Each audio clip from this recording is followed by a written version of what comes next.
Assalamualaikum warahmatullahi wabarakatuh. Apa kabar teman-teman calon guru P3K? Masih semangat ya untuk belajar terus, semangat sampai teman-teman berhasil semuanya. Ketemu lagi dengan saya Bu Eri, masih dalam video latihan soal dan pembahasannya untuk materi pedagogik umum part 3. Nomor 21, contoh penerapan teori behavioristik yang dapat dilakukan oleh guru dalam praktik pembelajaran adalah.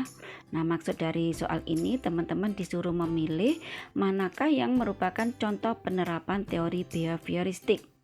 Tentunya teman-teman harus ingat dulu kata kunci dari teori behavioristik, yaitu bahwa peserta didik dikatakan belajar jika ada perubahan tingkah laku yang disebabkan oleh adanya stimulus dan respon.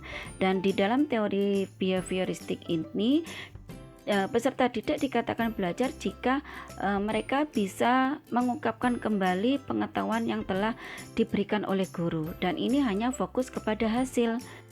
Proses pembelajarannya tidak dihiraukan. Oke teman-teman, kita telaah satu persatu dari masing-masing opsi. Untuk yang A, memahami tahap-tahap perkembangan peserta didik dan menggunakan metode pembelajaran sesuai dengan tahap tertentu, ini merupakan contoh penerapan teori teori humanistik. Untuk yang B, memberikan penjelasan pengetahuan baru, ini merupakan contoh penerapan teori kognitivistik. C, membimbing siswa dalam memperoleh pengetahuan baru, ini juga merupakan penerapan dari teori kognitivistik.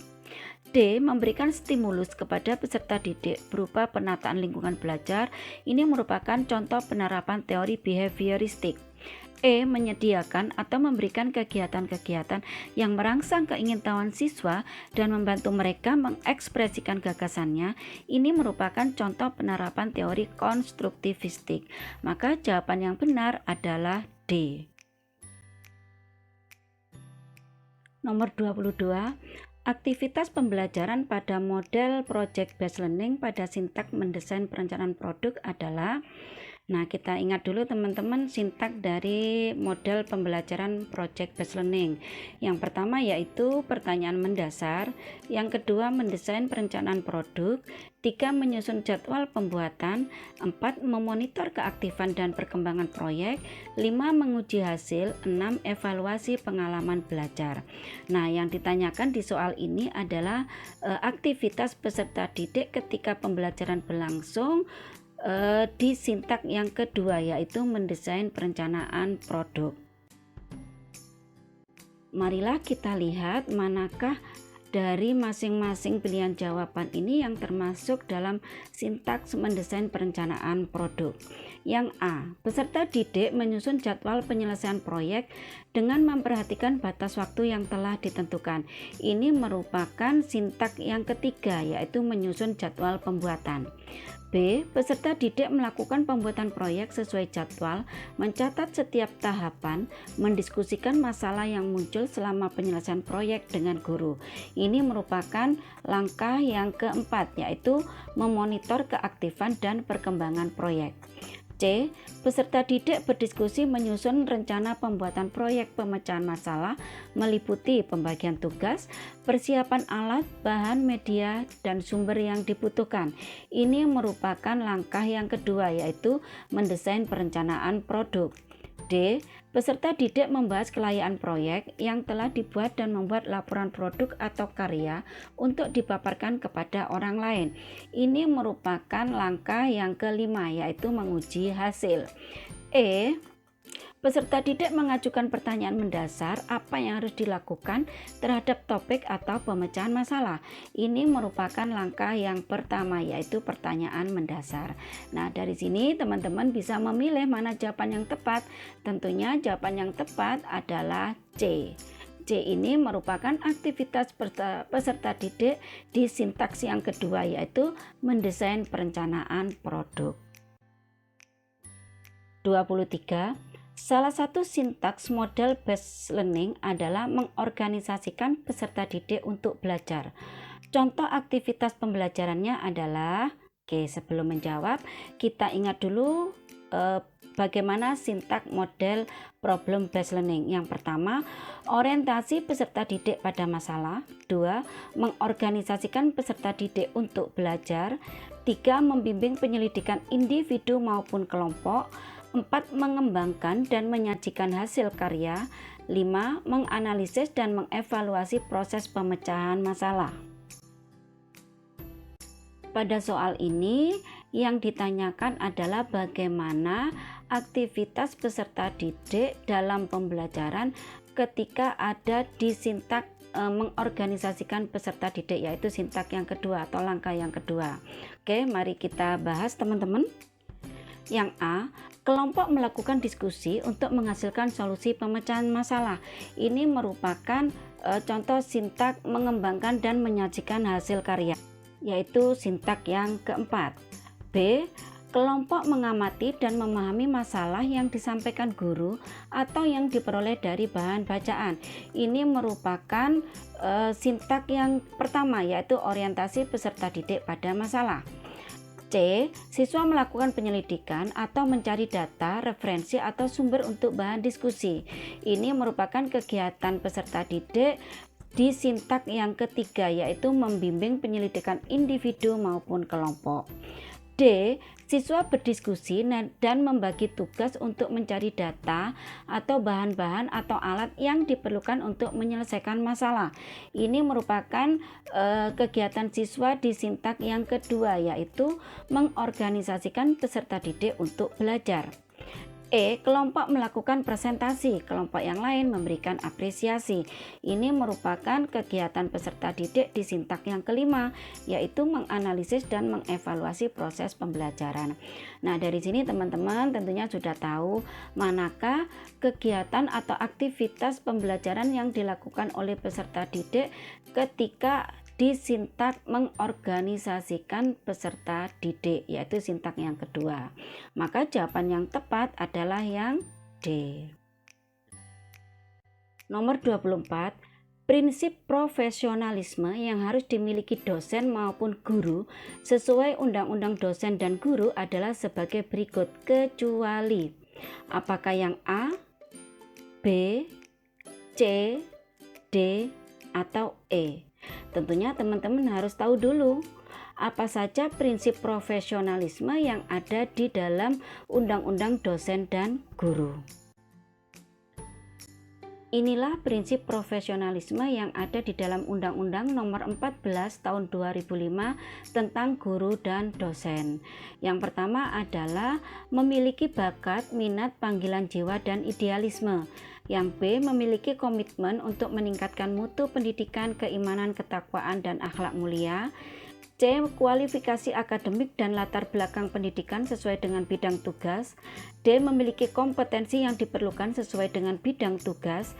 E, memiliki tanggung jawab atas pelaksanaan tugas keprofesionalan. F, memperoleh penghasilan yang ditentukan sesuai dengan prestasi kerja. G, memiliki kesempatan untuk mengembangkan keprofesionalan serta berkelanjutan dengan belajar sepanjang hayat. H, memiliki jaminan perlindungan hukum dalam melaksanakan tugas keprofesionalan. Dan I, memiliki organisasi profesi yang mempunyai kewenangan mengatur hal-hal yang berkaitan dengan tugas keprofesionalan guru. Itulah prinsip profesionalitas yang ada di dalam Undang-Undang Guru dan Dosen. Nah, teman-teman kan sudah tahu prinsip profesionalisme yang ada di dalam Undang-Undang Dosen dan Guru. Nah, yang ditanyakan di sini adalah kecuali. Kita lihat apakah yang A itu ada di dalam Undang-Undang Dosen dan Guru. A, memiliki bakat, minat, panggilan jiwa, dan idealisme. Ya, ini ada. B, memiliki komitmen untuk meningkatkan mutu pendidikan, keimanan, ketakwaan, dan akhlak mulia. Ini juga ada. C, mampu mengenal karakter peserta didik di sekolah maupun mahasiswa di perguruan tinggi. Nah, ini tidak ada. D, memiliki kualifikasi akademik dan latar belakang pendidikan sesuai dengan bidang tugas. Ini juga ada. E, memiliki kompetensi yang diperlukan sesuai dengan bidang tugas. Ini juga ada. Jelas, maka yang bukan merupakan prinsip profesionalisme sesuai dengan Undang-Undang Dosen dan Guru itu adalah yang C. 25. Salah satu proses kognitif adalah menganalisis yang maknanya adalah. Nah, teman-teman diingat dulu bahwa di proses kognitif itu ada 6. Ada C1, C2, C3, C4, dan C5. Mari kita lihat manakah di pilihan jawaban ini yang merupakan makna dari menganalisis, yaitu C4. Untuk yang A, membangun arti dari proses pembelajaran termasuk komunikasi lisan, tertulis, dan gambar. Ini merupakan makna dari memahami, yaitu C2. B, memecah materi ke dalam bagian-bagian dan menentukan bagaimana bagian-bagian itu terhubungkan antar bagian. Ini merupakan makna dari menganalisis, yaitu C4. C, melakukan atau menggunakan prosedur di dalam situasi yang tidak biasa. Ini merupakan makna dari C3, yaitu menerapkan atau mengaplikasi. D, menempatkan unsur-unsur secara bersama-sama untuk membentuk keseluruhan secara koheren atau fungsional. Ini merupakan makna C6, yaitu mengkreasi atau mencipta. E, membuat pertimbangan berdasarkan kriteria atau standar. Ini merupakan makna dari menilai atau mengevaluasi, yaitu C5. Maka jelas sudah makna dari menganalisis itu ada di pilihan yang B. 26. Dalam proses pembelajaran, agar proses pembelajaran dapat berjalan dengan efektif, maka guru perlu mempunyai sikap sebagai berikut. Kecuali. Ingat di sini yang kecuali artinya yang bukan atau yang tidak perlu guru lakukan ketika proses pembelajaran berlangsung. Oke, kita bahas satu persatu dari masing opsi. Untuk yang A, mendorong siswa untuk membuat keputusan. Apakah ini ada di dalam proses pembelajaran? Iya, ini perlu ada dalam proses pembelajaran. B, memberikan balikan dan pengayaan sebagaimana diperlukan. Apakah ini ada di dalam proses pembelajaran? Tidak. Balikan atau remedi atau pengayaan itu dilakukan di luar PBM atau setelah kegiatan pembelajaran berlangsung, atau lebih tepatnya setelah dilakukan penilaian. Untuk C, mengusahakan suasana belajar yang menyenangkan, itu perlu dilakukan dalam proses pembelajaran. D, memasukkan unsur yang tidak diperkirakan sebelumnya, ini juga ada ketika dalam proses pembelajaran. E, memberikan motivasi belajar kepada siswa, ini juga perlu dilakukan ketika proses pembelajaran berlangsung. Maka jawaban yang tepat untuk pertanyaan ini adalah yang B, yaitu yang tidak perlu dilakukan oleh guru dalam proses pembelajaran. 27. Seorang guru dituntut memiliki kemampuan keterampilan bertanya dalam proses pembelajaran. Di antara pernyataan di bawah ini, manakah yang kurang tepat mengenai fungsi pertanyaan dalam pembelajaran? Kata kunci di soal ini adalah fungsi pertanyaan dalam pembelajaran. Tentunya pertanyaan ini ditujukan untuk siswa. Ya, sekali lagi fokus kita adalah siswa. Kita lihat manakah yang kurang tepat. A, merangsang siswa menjadi bahan yang lebih banyak atau eksplorasi. B, mendorong minat dan motivasi siswa untuk berpartisipasi aktif dalam pembelajaran. C, mengembangkan dan membangun konsep diri siswa secara individu. D, mengukur keberhasilan guru dalam menyampaikan pokok pelajaran. E, mengukur keberhasilan siswa dalam menyerap pokok pembelajaran. Nah, kita lihat manakah yang merupakan fungsi pertanyaan. Ingat, fokus kita ke siswa. Untuk yang A, merangsang siswa, jelas ini sudah tepat. B, mendorong minat dan motivasi siswa, ya ini sudah tepat juga. C, ini juga ditujukan untuk siswa, mengembangkan dan membangun konsep diri siswa, ini juga sudah tepat. D, mengukur keberhasilan guru. Nah, di sini ternyata guru bukan siswa yang difokuskan, maka kurang tepat. Yang E, mengukur keberhasilan siswa, yaitu ini sudah tepat juga. Maka jawaban yang benar adalah yang D. 28. Di antara pernyataan berikut yang benar adalah A. Penilaian diri dan penilaian antar teman dinilai bersama dengan hasil observasi guru. B. Penilaian diri dan antar teman dilakukan sewaktu-waktu sesuai keinginan guru. C. Penilaian diri dan penilaian antar teman dilakukan jika diperlukan untuk validasi data observasi guru. D. Penilaian diri dan penilaian antar teman dilakukan setiap pembelajaran berlangsung. E. Penilaian diri dan penilaian antar teman dilakukan pada akhir semester. Jika kita perhatikan di masing-masing opsi itu yang difokuskan adalah tentang penilaian diri dan penilaian antar teman. Baik, kita lihat dulu bagaimana sih kedudukan penilaian diri dan penilaian antar teman. Nah, teman-teman, inilah skema penilaian sikap. Jadi, penilaian sikap itu bisa dinilai dengan cara penilaian diri dan penilaian antar teman ketika guru memerlukan untuk konfirmasi. Maksudnya itu valid tidak nilai guru yang telah dilakukan terhadap sikap-sikap peserta didik kita itu. Baik teman-teman, sekarang kita lihat dari pilihan jawaban ini manakah yang benar tentang penilaian diri dan penilaian antar teman. Untuk yang A ini salah, yang B sesuai dengan keinginan guru juga salah, C untuk validitas data observasi guru, nah ini yang benar, D ya tidak mungkin setiap pembelajaran berlangsung, ini juga tidak benar, yang E juga tidak benar. Maka jawaban yang tepat adalah yang C. 29. Perkembangan peserta didik dipengaruhi oleh faktor pembawaan, kematangan dan lingkungan sehingga terjadi keragaman individual. Keragaman individual peserta didik dalam kecakapan potensial harus menjadi pertimbangan bagi guru dalam A. Merancang strategi pembelajaran yang sesuai dengan keragaman pengetahuan peserta didik. B. Merancang strategi pembelajaran yang sesuai dengan keragaman prestasi belajar peserta didik. C. Merancang strategi pembelajaran yang sesuai dengan keragaman tingkat kecerdasan peserta didik. D. Merancang strategi pembelajaran yang sesuai dengan keragaman kematangan peserta didik. E. Merancang strategi pembelajaran yang sesuai dengan keragaman sosial peserta didik.